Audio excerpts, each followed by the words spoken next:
Jonas capítulo 4. Com isso, desgostou-se Jonas extremamente e ficou irado. E orou ao Senhor e disse: Ah, Senhor, não foi isso o que eu disse, estando ainda na minha terra? Por isso me adiantei fugindo para Tarsis, pois sabia que és Deus clemente e misericordioso, e tardio em irar-se, e grande em benignidade, e que te arrependes do mal. Peço-te, pois, ó Senhor, tira minha vida, porque melhor me é morrer do que viver.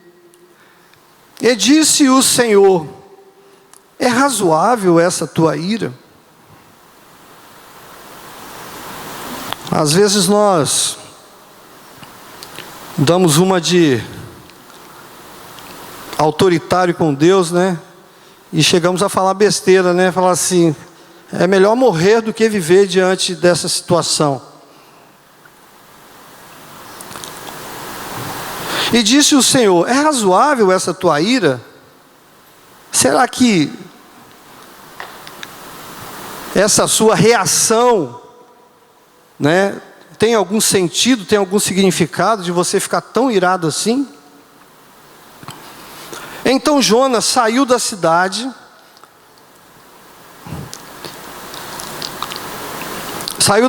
e assentou-se ao oriente da mesma, e ali fez uma aramada e repousou debaixo,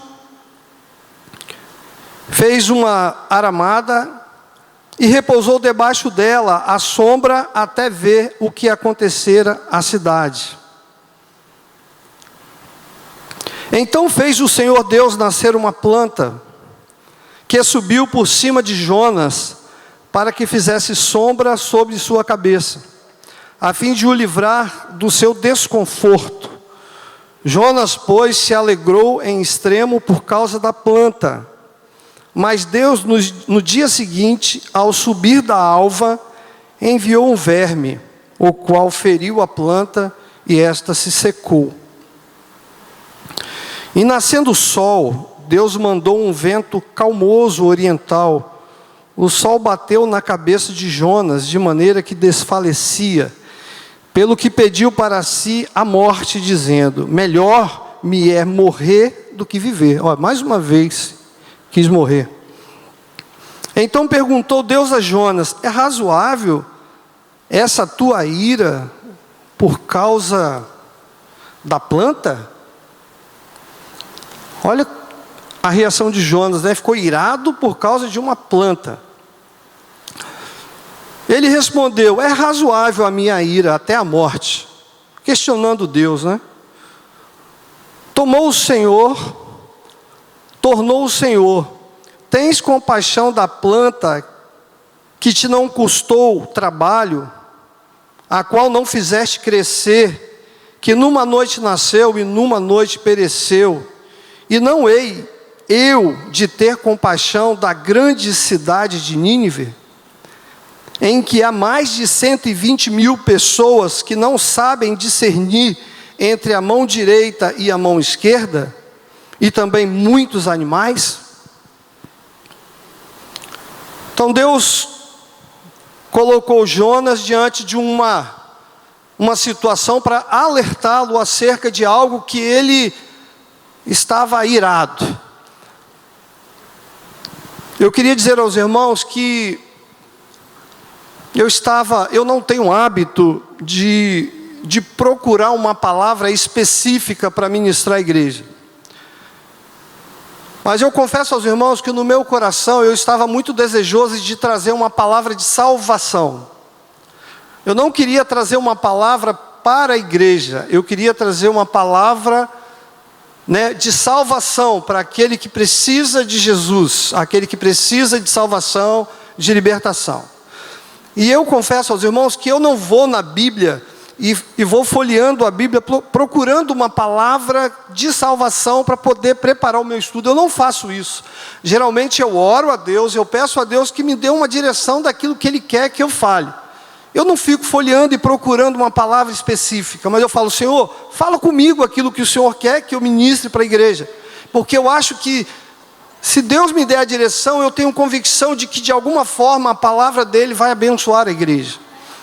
E aí, irmãos, eu orei a Deus e eu fiz uma coisa que eu não tenho muito hábito de fazer. Eu abri a Bíblia. Quando eu abri a Bíblia assim aleatoriamente, caiu em cima desse texto de Jonas. E na hora Deus falou assim comigo: é isso aqui que eu quero que você ministre. E eu falei: mas Senhor, eu queria uma palavra de salvação, eu queria falar algo de salvação. O Senhor me dá uma palavra para poder falar para a igreja de novo. E aí, irmãos, eu preparei esse estudo porque eu creio que Deus tem uma palavra para nós, para a igreja. E se você que não congrega neste lugar, ou você que ainda não teve uma experiência com Jesus, eu gostaria de pedir que você ficasse atento a essa palavra, que de alguma forma o Senhor vai falar ao seu coração. Amém, irmãos? O tema que eu coloquei para essa ministração é bondade e misericórdia como elementos fundamentais da vida cristã. Bondade e misericórdia como elementos fundamentais da vida cristã. Eu, quando comecei a ler o 4º capítulo de Jonas, a impressão que me deu é que eu iria iniciar uma pregação pelo fim. Falei: mas esse texto dá a impressão que eu vou estar começando a falar de algo que já é o fim, que não é o início. Porque Jonas, ele orou ao Senhor, né? Ele orou ao Senhor e ele disse: Senhor, não foi isso que eu disse quando ainda estava em casa? Porque Jonas disse assim: Senhor, eu não quero ir para aquela cidade, eu não quero sair de onde eu estou e ir para aquela cidade. E aí o Senhor fala com Jonas que era para ele se dirigir àquela cidade. Jonas, então, decide fugir da presença do Senhor, porque ele não queria fazer aquilo que Deus estava determinando que ele fizesse. Ele estava contrariando uma vontade do Senhor na vida dele. E aí, Jonas decide ir para Tarsis. No meio do caminho, os irmãos conhecem a história. Ele estava tentando ali empreender fuga, né? E no meio do caminho, no meio do mar, acontece aquele episódio com ele.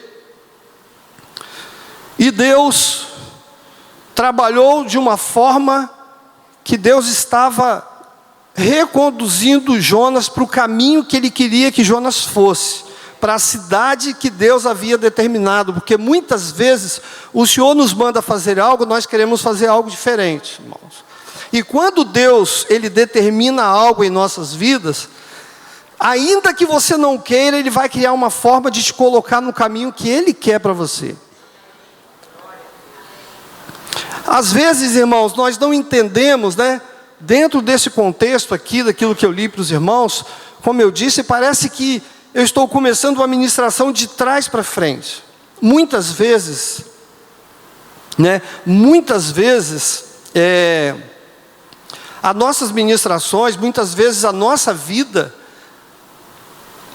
nós não entendemos o início da nossa vida. Por que as coisas acontecem em nossas vidas?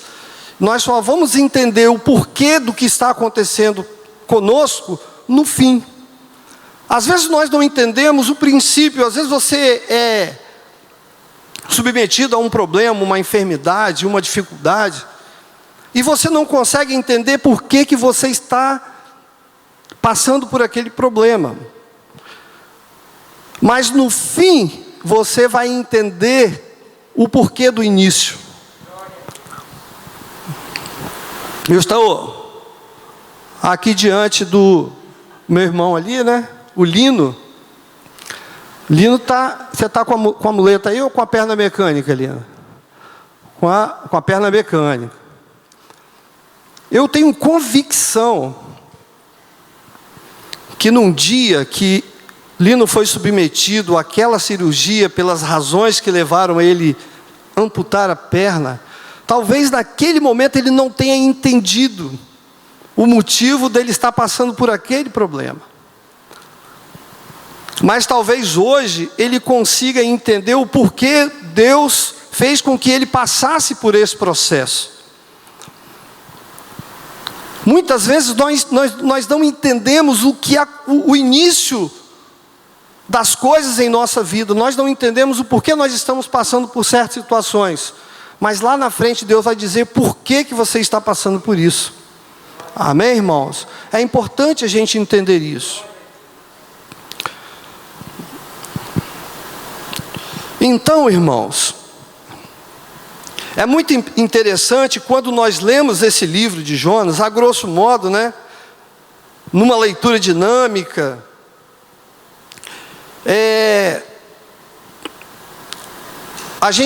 Eu particularmente, quando eu lia o livro de Jonas, eu tinha a impressão assim, de que Jonas era um profeta do Senhor, um homem usado por Deus, que fazia a vontade do Senhor. Quando você lê, faz aquela leitura dinâmica dos capítulos de Jonas, você tem a ideia de um profeta que cumpria e fazia a vontade do Senhor. Quando eu comecei a meditar no livro de Jonas, eu pude ver que tipo de profeta era Jonas. Jonas era um mensageiro, um profeta do Senhor, que ele era sem coração, sem piedade. Ele não tinha piedade das pessoas, porque ele julgava as pessoas por ele. Ele achava que por ele ser judeu, ele achava que por ele ser o que ele era, quem não fosse judeu como ele, não era digno de misericórdia de Deus. Porque ele achava que a misericórdia de Deus era só para eles. E aqueles pecadores, né, aqueles homens pecadores, eles não eram merecedores da graça e da misericórdia do Senhor. Gentios, não, nós judeus, nós merecemos o perdão e a graça e a misericórdia de Deus. E esse é um grande erro, né, que muitas vezes cometemos como igreja. Porque nós achamos, irmãos, que nós somos merecedores da graça e da misericórdia de Deus como igreja.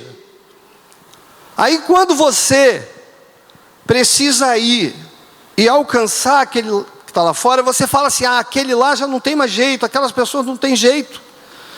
Aquelas pessoas já não têm, e aí você se volta para a igreja, e você acha que a igreja, que você como corpo, não, nós, né, somos merecedores, porque eu sou servo do Senhor, eu me coloco diante da presença do Senhor, e eu tenho orado, eu tenho clamado, então nós somos merecedores. Mas aqueles ímpios, aqueles gentios, eles não necessitam da misericórdia de Deus. Então nós nos limitamos no nosso espaço, nós nos limitamos na nossa casa, e nós não ultrapassamos a barreira do nosso limite, né? Nós não saímos da extensão territorial que nos pertence, e a gente não atravessa a cerca, a gente não atravessa as fronteiras no sentido de alcançar aqueles que estão distantes de nós, porque nós achamos que se eu conquistei a minha vida, se eu conquistei a minha salvação diante de Deus, aqueles que estão lá fora que se danem, que se lasquem, não necessitam, né, de mim, e você acaba esquecendo quem você era, você acaba esquecendo pelo que você passou, e que se não fosse a bondade e a misericórdia do Senhor, você não estaria aqui hoje. Você só está aqui hoje porque a bondade e a misericórdia do Senhor te alcançou. E porque Deus usou uma pessoa que fosse até você, que fosse ao seu encontro e falasse do amor de Deus para a sua vida. Muitas vezes é necessário a gente ter empatia, né? A gente precisa ser empático com as vidas. A irmã Fátima falou uma palavra aqui, nós estávamos numa reunião, a Fátima falou assim, irmãos, como que a gente vai sentir a necessidade do nosso irmão, se nós não passarmos pelo problema que o próprio irmão passou, aquela pessoa passou? Às vezes a pessoa está com uma enfermidade, fala assim, nossa, é frescura dela, a pessoa não está, não, essa pessoa não é assim. Estava conversando com a irmã Angélica, né, a mãe da Robertinha, que nós temos orado, que a igreja tem orado. Ela falou que ela estava um dia em casa, destruída, cansada, estressada, cansada. Aí chegou uma pessoa na casa dela lá, querendo entrar, 8 horas da manhã, e ela estava assim, deitada, numa situação assim, ela estava na sala, acho que deitada no sofá, porque ela estava muito cansada, a casa dela ainda estava em reforma, tudo aconteceu muito em cima da hora. E aí ela disse que ela não quis abrir a porta, porque ela não estava em condições de receber aquela pessoa. E a pessoa ficou aborrecida, chateada com ela, porque ela não recebeu. E ainda falou assim, você acha que eu não tenho filho? Você acha que eu não passei por isso? Aí às vezes nós julgamos a situação da pessoa pela nossa, né? Então você teve 2 filhos, ou teve um filho, seu filho nasceu bonitinho, não teve problema nenhum. E aí nasceu o filho do seu vizinho, que está com problema de saúde, que está na UTI, nasceu prematuro, correndo risco. E aí você quer comparar o seu filho, que nasceu de 9 meses, com saúde, saudável, com o filho da outra, que nasceu de 6 meses, 7 meses, que está à beira da morte, que está passando por dificuldade. Aí você não tem empatia pela pessoa, você não sente o problema da pessoa, então você se lixa para a pessoa. Porque você não consegue sentir a necessidade do outro. Você não consegue perceber que a pessoa precisa de você, que a pessoa necessita do seu perdão, que ela necessita da sua misericórdia com ela. Por isso, irmãos, nós precisamos deixar os nossos limites. Nós precisamos atravessar a fronteira do comodismo, porque nós estamos limitados, nós estamos estagnados em torno de nós mesmos. Essa é a grande verdade. Essa é a grande verdade, nós estamos limitados ao nosso quintal. Nós estamos limitados ao nosso quintal. E para que isso, irmãos, aconteça, nós precisamos nos fortalecer. Nós precisamos nos preparar como igreja, como servos do Senhor, para ganharmos aqueles que estão lá fora, para ganharmos as vidas que necessitam da gente. Mas como que você vai se colocar à disposição para fazer isso, se você não tiver empatia pelas pessoas que estão lá fora?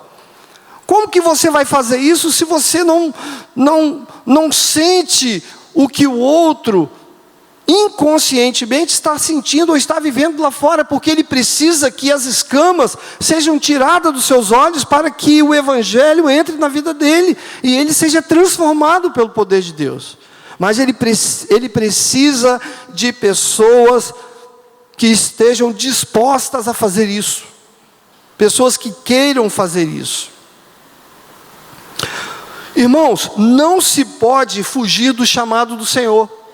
Não há como fugir do chamado do Senhor. No início do livro, Jonas mostra o seu coração egoísta, mostra o seu coração desumano ao tentar fugir da presença de Deus. Ele estava com o objetivo de não ir a Nínive. Ele não queria entregar a palavra que o Senhor estava comissionando ele para levar. O Senhor falou, eu quero que você vá àquela cidade e que você leve uma palavra para aqueles homens, para aquelas pessoas daquela cidade. Ele queria que o povo ficasse lá e ele ficasse na dele, ele não estava disposto a ir lá.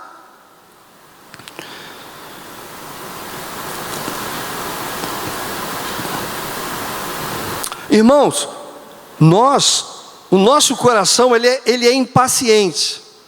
O nosso coração ele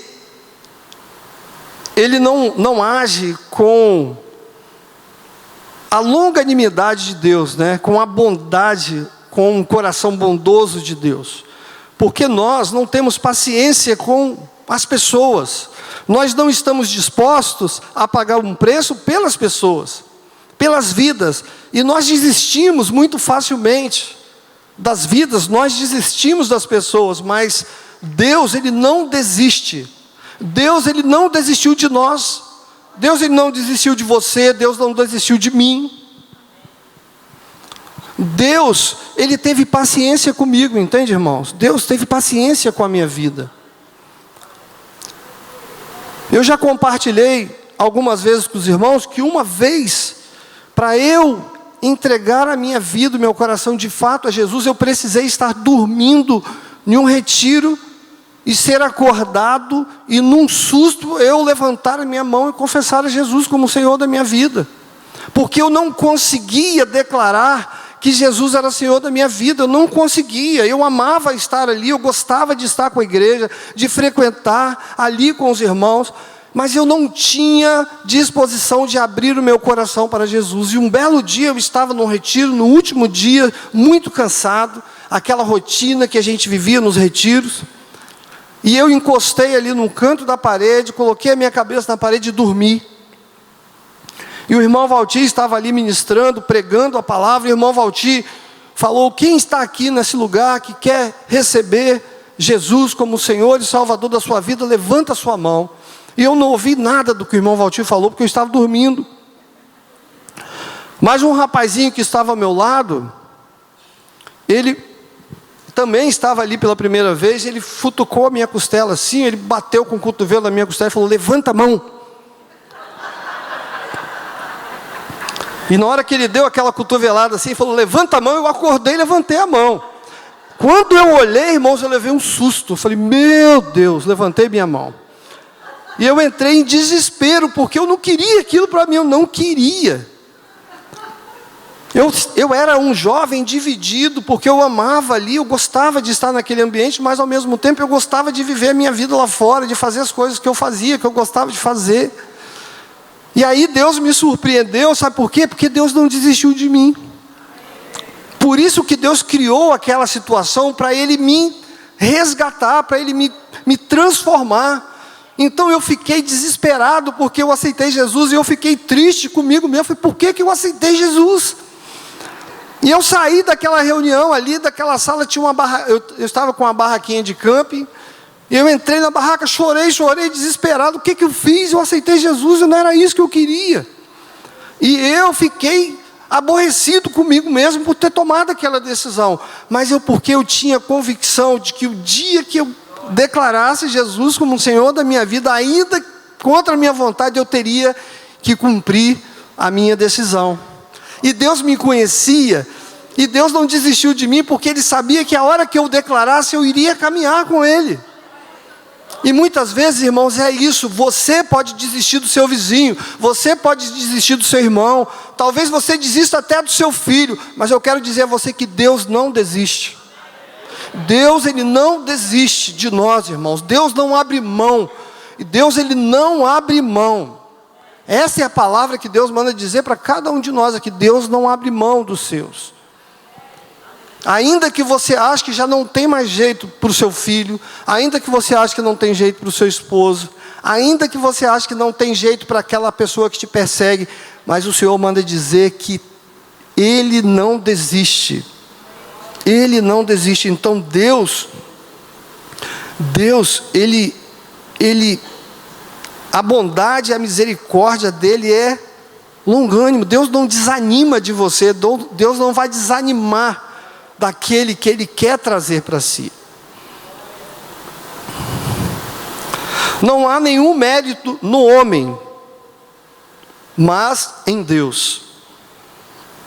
Por livre e espontânea pressão, eu escrevi aqui, Jonas é levado para Nínive. A gente conhece a história. E ao percorrer a cidade, se os irmãos lerem a Bíblia aí, Jonas em nenhum momento falou de arrependimento. Jonas não falou que aquele povo precisava de arrependimento, que aquele povo precisava se arrepender dos seus pecados, porque Deus pediu que Jonas fosse lá para poder levar uma palavra de condenação. Era uma palavra de condenação para aquele povo. Olha, em 40 dias eu vou aniquilar com aquele povo. Esta era a palavra de Deus para aquela cidade. E Jonas chegou ali levando uma palavra para aquele povo, E ele começou a falar, mas a palavra dele não era: olha, vocês precisam se arrepender. Mas ele foi irado, porque primeiro ele não queria estar naquela cidade. Ele foi na marra. E ele chegou lá, já profetizando desgraça para aquele povo. Profetizando que aquele povo ia se arrebentar, e que eles iam morrer mesmo. Não houve nenhum mérito no profeta. Não houve nenhum mérito no homem. O mérito ali foi todo de Deus na vida daqueles homens.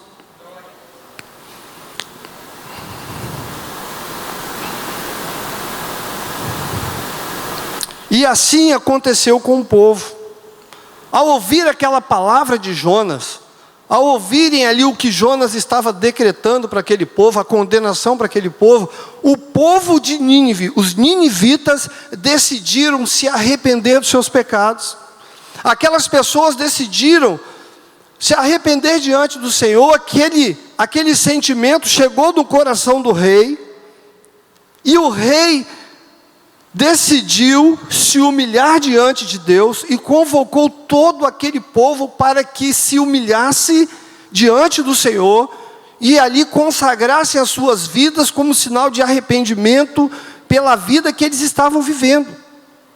E aí todo o povo de Nínive, homens, mulheres, crianças, animais, todos decretaram um jejum ali naquele lugar. E Deus, a Bíblia diz que Deus, por misericórdia, Deus se arrependeu da decisão que ele havia tomado de destruir aquele povo e aquela cidade. O arrependimento de Deus, claro, né, irmãos, que não entra no sentido de arrependimento, mas no sentido de voltar atrás de uma decisão, né? O Senhor voltou porque o Senhor viu o coração daquele povo. É importante a gente entender isso, porque às vezes você acha que já não existe uma solução, uma resposta de Deus para o seu problema, né? E aí Deus, Ele muda a situação, porque quando você dobra o seu joelho, como nós fizemos aqui, quando você dobra o seu joelho e você chora nos pés de Jesus, Ele muda a situação, Ele muda, porque o que o Senhor quer são corações arrependidos, são vidas arrependidas, porque o que move o coração de Deus é o arrependimento, irmãos. O que move o coração do Senhor são vidas arrependidas. Quando você decide arrepender, Deus, Ele muda. Deus não está muito preocupado com o pecado. Deus está preocupado com o pecador arrependido. Porque quando você se arrepende, a Bíblia diz que não existe pecado, não há culpa maior do que o amor de Deus.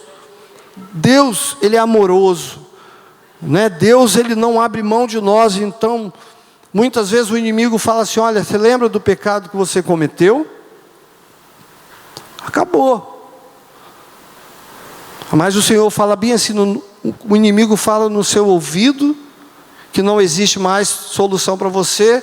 O Senhor vem do outro lado e fala assim: ó, dos seus pecados eu não me lembro mais. Porque quando você decide arrepender-se diante do Senhor, Deus, Ele anula os seus pecados.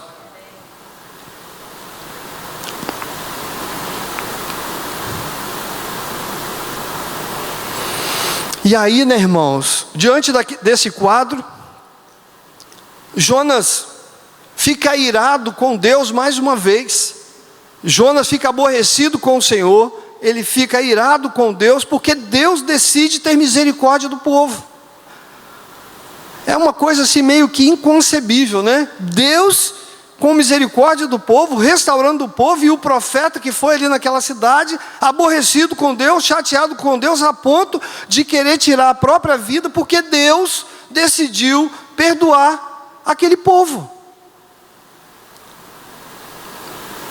Coração endurecido do profeta, um coração egoísta, E aí ele fica aborrecido com Deus, chateado com Deus, e ele sai ali daquela cidade, ele decide sair daquela cidade ainda não muito convencido do que Deus havia dito, que Deus perdoaria aquele povo, e que Deus se arrependeu da decisão que ele tinha tomado de destruir aquele povo.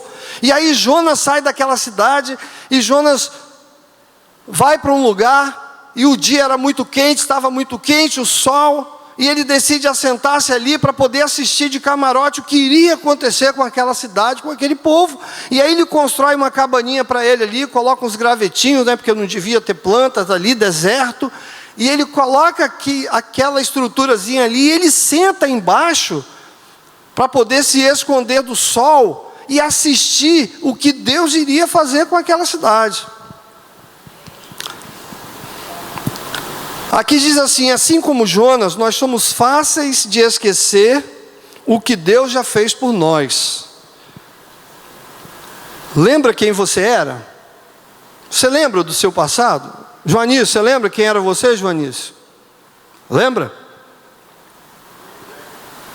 Márcia, lembra, Márcia, quem era você? Os irmãos lembram quem era? Quem era Jennifer?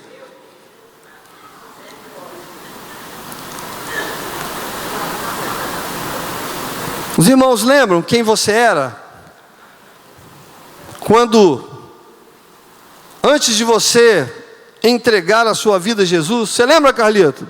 Quem era você lá naquele garimpo? Lembra? Você lembra, Magna?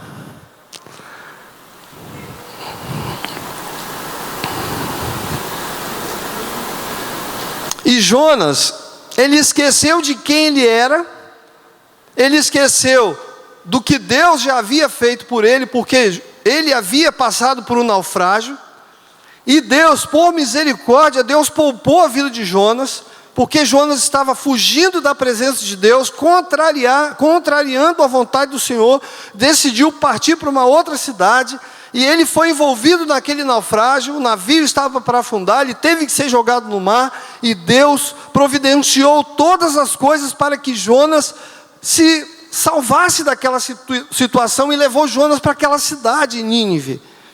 E aí ele estava ali diante daquele povo, sendo Jonas um resgatado pelo Senhor, sendo um Jonas que havia sido, poupado da morte, e ele esqueceu-se de que Deus havia poupado a vida dele da morte, e ele estava condenando aquelas pessoas à morte. Às vezes você esquece aquilo que Deus fez por você, e você condena o outro. Você esquece quem você era, e você julga o pecador. Às vezes você condena o pecador, e você esquece que você era pior do que aquela pessoa, que hoje você condena. E Deus teve misericórdia de você, e te trouxe, te transformou, e hoje nós nos sentimos dignos de fazer julgamentos. Nós nos sentimos acima daquelas pessoas, e julgamos as pessoas achando que aquelas pessoas não têm jeito, e que você não vai perder tempo com aquela pessoa. Assim que Jonas se sentia, aborrecido com Deus, porque Deus queria que ele levasse uma palavra para um povo que na cabeça dele era pior do que ele. Então, irmãos, não esqueçamos de quem nós éramos e da onde Deus nos tirou. Eu sei da onde Deus me tirou. Eu sei o que Deus fez comigo quando eu tinha 18 anos.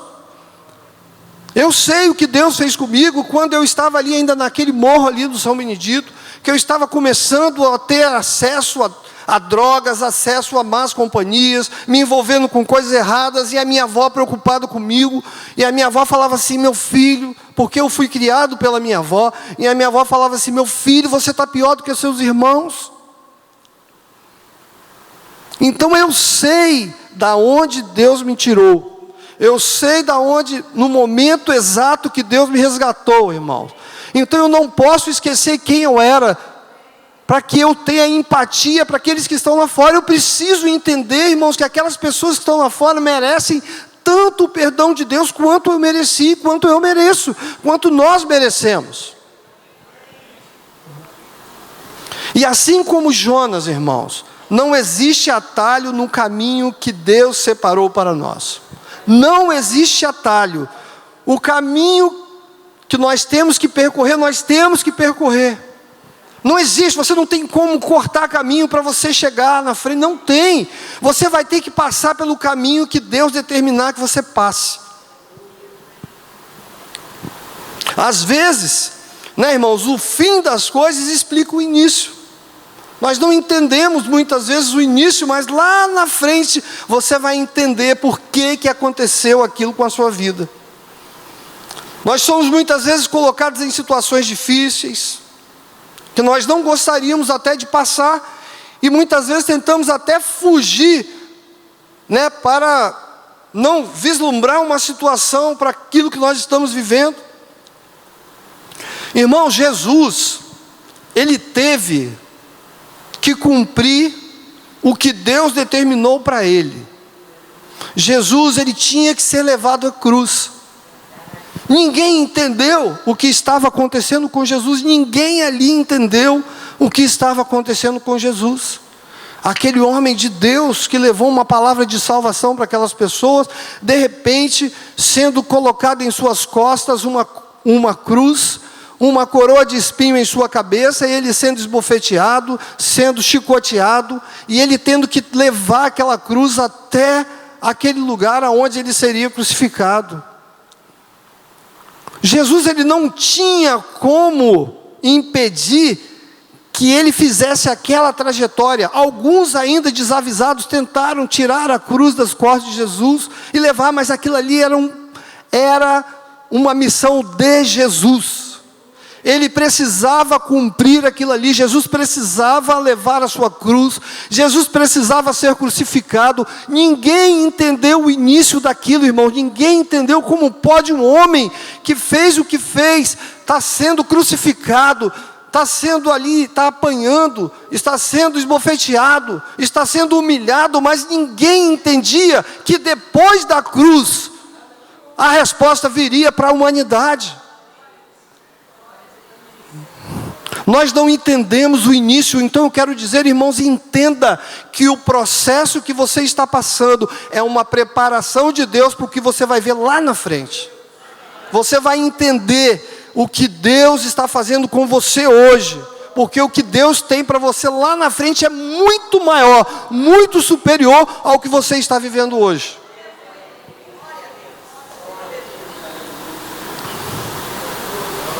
Assim como Jonas, só conseguiremos ver a necessidade dos outros quando a nossa sombra for retirada de nós. Jonas estava ali, muito bem, assentado ali, assistindo, olhando lá, possivelmente ele estava no alto, olhando para aquela cidade, aguardando o julgamento de Deus sobre aquele povo. E ele estava ali, possivelmente incomodado, né? Porque muitas vezes pimenta no olho do outro é refresco, não é assim o ditado? E ele estava lá, talvez incomodado com o sol que estava batendo em suas costas, e querendo assistir a infelicidade, a destruição daquele povo que estava diante dele. E aí ele, muito incomodado, criou uma cabaninha, porque o bonzão do profeta, né, o profetão, ele não podia tomar sol, mas os outros lá poderiam morrer. Então ele ficou sentadinho ali, tentando se esconder do sol, para ver o que aconteceria com aquele povo. E aí Deus, irmãos, Deus é estrategista, né? Deus, ele tem estratégia para tudo. Então aqui fala que antes de assentar-se naquele lugar, Jonas preparou ramos, uma cobertura para se esconder do sol e assistir à derrota dos ninivitas.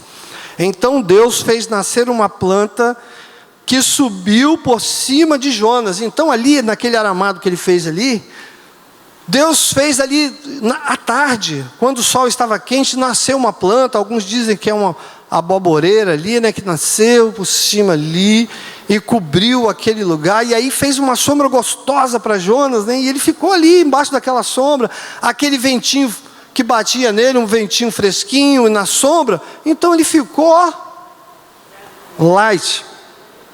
Ficou tranquilão, olhando assim, agora que eu vou assistir de camarote aqui o que vai acontecer. E ele ficou sentado ali. Aí veio a noite, irmãos. Quando deu a madrugada, Deus tirou ali a bondade dele por um instante e falou assim, determinou aquele verme que fosse ali e destruísse aquela planta. Então aquela lagarta veio ali, aquele verme foi, e naquela noite matou a planta. No outro dia de manhã a planta estava morta, e aí aquele sol que era escaldante, ele veio mais forte ainda. Aquele sol que era forte, veio forte sobre a cabeça de Jonas, e aquele vento oriental que veio, aquele vento quente, começou a sufocar Jonas ali. E Jonas ficou irado com Deus mais uma vez. Ele ficou irado com Deus porque Deus tirou dele a planta. Ele ficou nervoso com Deus. Por que o Senhor fez isso comigo? Por que o Senhor tirou, me deu uma planta, fez nascer uma planta, agora tirou a planta?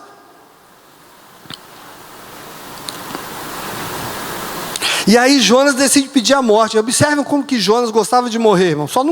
Ele não morreu, mas pedia a morte o tempo todo. Melhor me é morrer. Olha o que ele diz aqui. O qual feriu a planta, e essa secou-se, e nascendo o sol, Deus mandou vento e sol que batia na cabeça de Jonas, de maneira que desfalecia pelo que pediu para si a morte. E Deus pergunta se era razoável a ira dele por conta de uma planta. É razoável, Jonas, você está tão irado por causa de uma planta? Você estava aqui no sol, eu fiz nascer uma planta, agora você está aborrecido porque a planta morreu?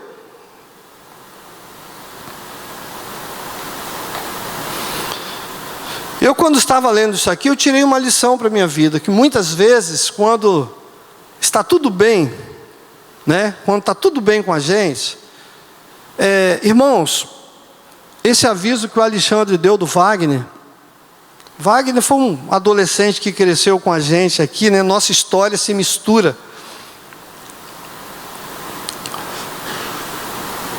E nós estávamos compartilhando no grupo familiar lá na casa da Diva. Nós compartilhamos que a vida da gente é um sopro. E nós falamos, olha irmãos, hoje nós estamos aqui, mas amanhã pode ser que algum de nós esteja sendo levado para o cemitério para ser enterrado. Essa é a nossa vida. Nós compartilhamos no grupo familiar. No outro dia, nós recebemos a notícia que o Vaguinho, ele estava sendo levado para o hospital com uma dor abdominal, com um problema respiratório. A Alessandro me ligou, né, Alessandro? A gente conversou, não sabia ainda o que estava acontecendo. Minutos depois, chega a notícia que o Vaguinho estava entubado, porque ele agravou a crise dele, o problema dele se agravou, ele foi entubado, e ele estava sendo transferido para um hospital. Isso, irmão, num intervalo curto de tempo. Curto, do momento que ele começou a sentir as dores, do momento que ele foi levado para o PA, do PA levado para o hospital. Quando ele deu entrada no hospital, ele já deu entrada no hospital em coma. Ele chegou no hospital em coma. E a igreja estava sendo avisada, postaram a mensagem, a igreja sendo avisada para orar, fazer um clamor por ele, porque ele estava sendo levado para o hospital com dores abdominais. Quando nós tivemos informação, ele estava sendo entubado. Quando nós recebemos outra informação, ele estava em coma. Quando chegou a outra notícia, ele havia falecido. Tudo assim, irmãos, rápido. Irmãos, então, quanto a sombra de Deus está sobre nós, é uma maravilha. Se Deus decidir tirar a sombra dele de sobre a sua vida, você vai ver o que vai se transformar a sua vida. É a bondade e misericórdia de Deus, irmãos, que nos acompanha. Bondade e misericórdia de Deus, nós precisamos entender isso. Às vezes nós somos tão arrogantes, às vezes nós somos tão prepotentes, nós achamos que, eu vou viver minha vida com Deus, o resto que se dane, o resto é que se lasque. A igreja, ela precisa ter empatia por aqueles que estão lá fora, nós precisamos chorar pelos que estão lá fora, nós precisamos chorar pelas vidas perdidas, irmãos. Nós precisamos pagar um preço, que nós não sejamos como Jonas. Porque Jonas é um péssimo exemplo de homem de Deus, de profeta de Deus. Um péssimo exemplo para nós. Nós precisamos sentir a necessidade do outro. E Jonas, ele teve misericórdia da planta. Deus perguntou a ele: é razoável a sua ira, Jonas? É razoável você ter misericórdia de uma planta que você não teve que cuidar, que você não teve que plantar, que você não teve que podar, que você não teve que fazer nada, ela nasceu de graça, eu dei e eu tiro.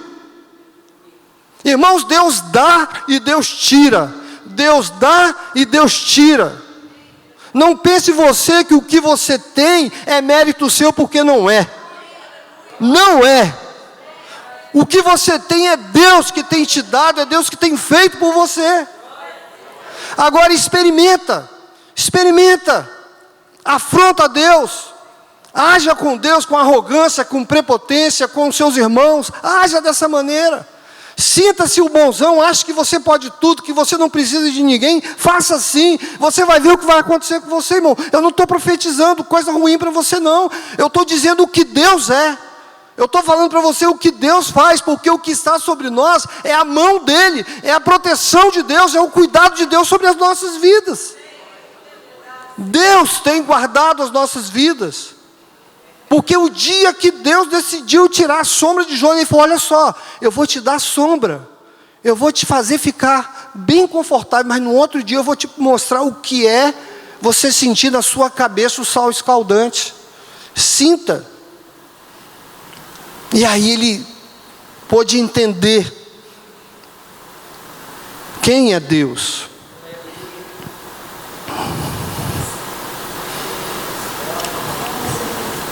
Deus, ele usa os elementos da natureza para mostrar a fragilidade da vida e a necessidade que temos de Deus.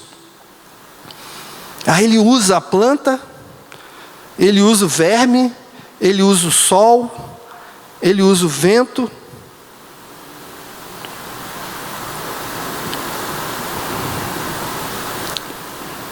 E Deus fez tudo aquilo de uma forma muito estratégica para falar com Jonas e mostrá-lo o que ele precisava entender. O motivo era a compaixão, porque ele teve compaixão da planta, ele teve compaixão e não sentia compaixão daqueles homens de Nínive, da cidade de Nínive. Ele não teve compaixão de 120 mil pessoas naquela cidade, ele não teve. Ele queria que aquelas 120 mil pessoas morressem. Ele desejava a morte daquelas pessoas. Qual foi o mérito de Jonas para questionar o motivo daquela planta ter secado, que estava dando sombra para ele?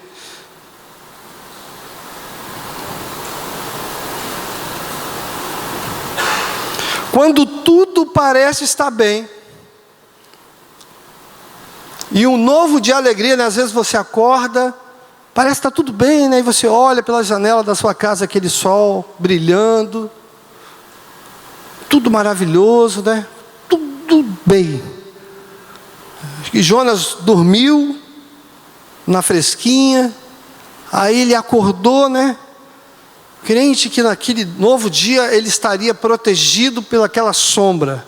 Aí quando ele acordou, achando que estava tudo bem, estava tudo certinho, de repente o quadro dele muda, né? Toda a situação muda. E aí o que ele estava vivendo ali, aquele conforto que ele estava, foi retirado dele. Assim é a nossa vida. Assim somos nós.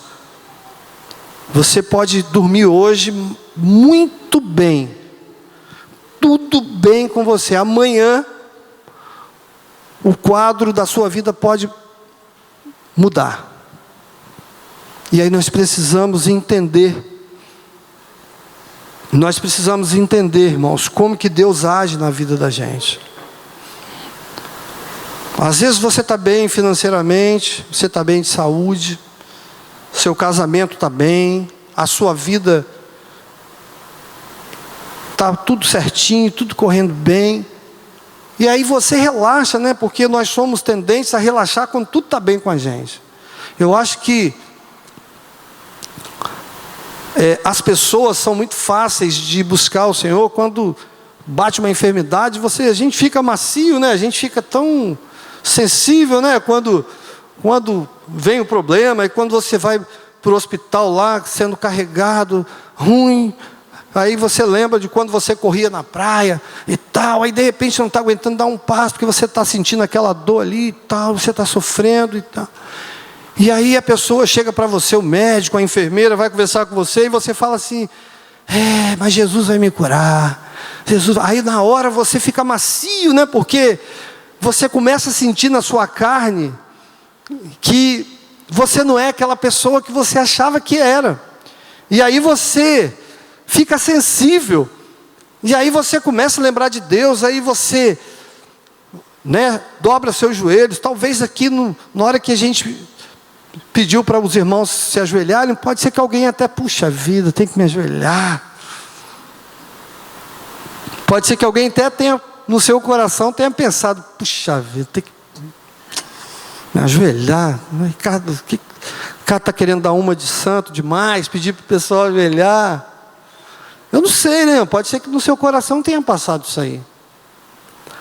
Mas se você receber aquele diagnóstico lá do exame que você fez, que ainda não saiu, e se naquele diagnóstico falar que você está com um problema violento, aí você vai falar assim, na hora você pega o exame, meu Pai, tenha misericórdia da minha vida, Senhor.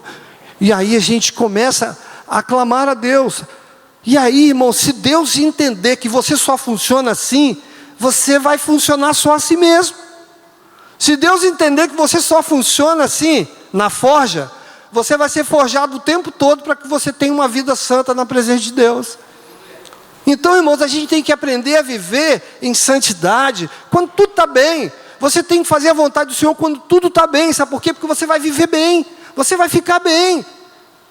Porque Deus vai entender que na bonança, né, na dificuldade você é o mesmo. Você não muda, você é a mesma pessoa.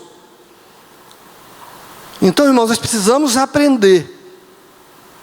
Nós precisamos aprender a viver na dependência de Deus em qualquer circunstância, em qualquer situação. Estando tudo bem com você, não esqueça de Deus. Não esqueça do seu próximo, não esqueça daquela pessoa que está lá fora que depende de você.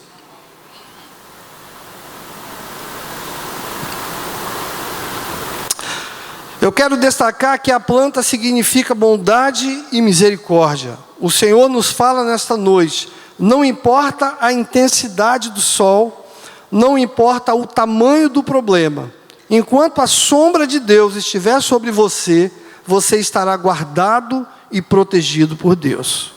O verme é o inimigo, o verme é aquele que destrói, é aquele que vai entrar na sua vida para destruir, para matar, para roubar. Esse é o verme. Se Deus tirar um segundo a sua mão de nós, o verme vem e destrói. Cuidado com o que estamos fazendo ou com aquilo que estamos deixando de fazer, irmãos. Se necessário for, Deus pode permitir que um verme tire a sombra para que possamos ver a aflição do outro. O sol e o vento são as consequências de quando a sombra de Deus é retirada de nós. Deus tem nos alertado a deixar a nossa zona de conforto antes que Ele permita que a nossa zona de conforto seja arrancada de nós. Então é essa palavra que Deus colocou no meu coração para a igreja nessa noite.